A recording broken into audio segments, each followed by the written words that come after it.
when all the Trump administration can say about his disastrous war with Iran is that Vietnam was worse? A point Trump made yesterday, he reveals the scale of his failure. This is what Donald Trump said. The only thing he can say is Vietnam was worse. Oh my God. A war that killed close to 50,000 Americans, a war that lasted almost a decade, a war that ripped America apart in ways that took decades to recover. That's what he compares Iran to? Oh my God.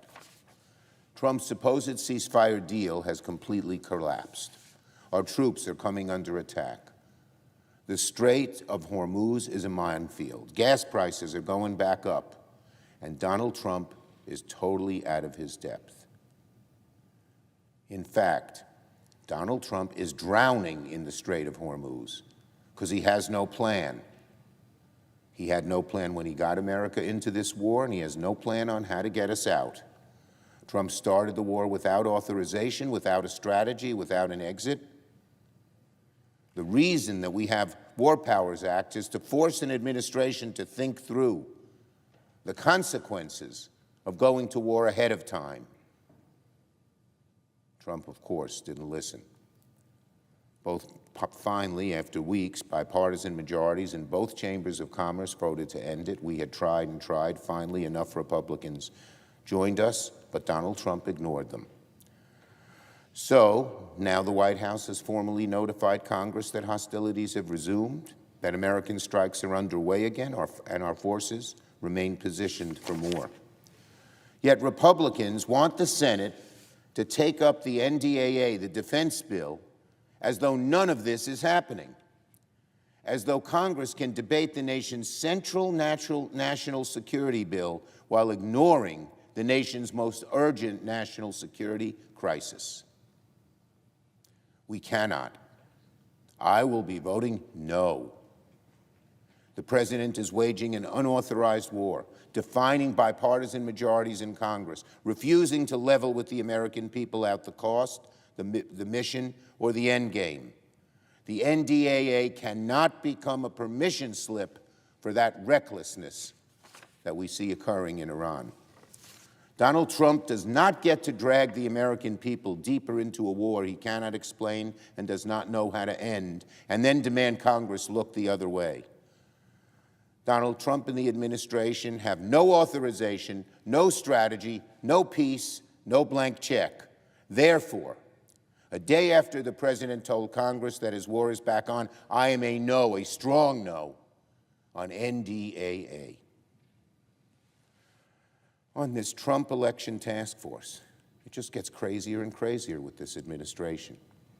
Yesterday, the White House announced that Trump and his election task force will reveal intelligence reports that supposedly corroborate his baseless lies about the 2020 election. Give me a break. Donald, start focusing on lowering Americans' costs, not your conspiracy theory that the 2020 elections were stolen from you. You don't have proof.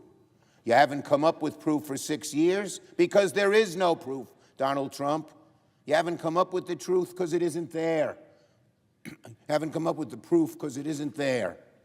There is no proof. Trump gets off of this and focuses. Trump should get off all of this nonsense, all of this wishful thinking, all of this lunacy, and focus on what people actually care about, their higher costs.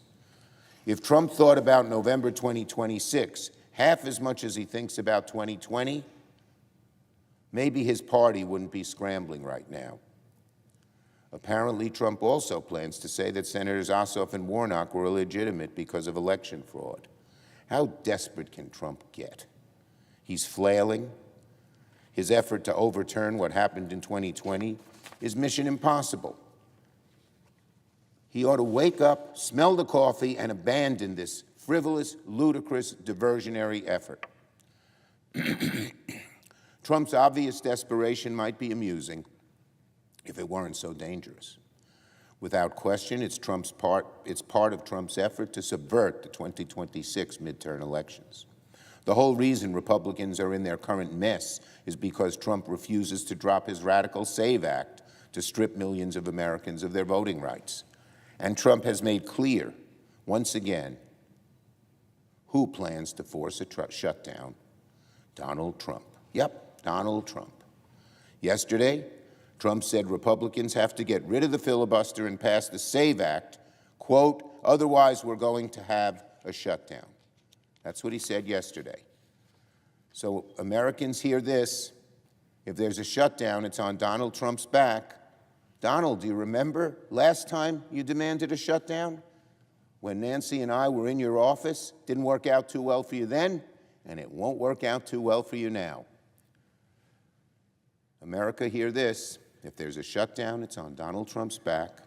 Unless Trump changes his course, realizes the SAVE Act cannot pass, and starts working on more productive things, we could be headed for another Trump shutdown.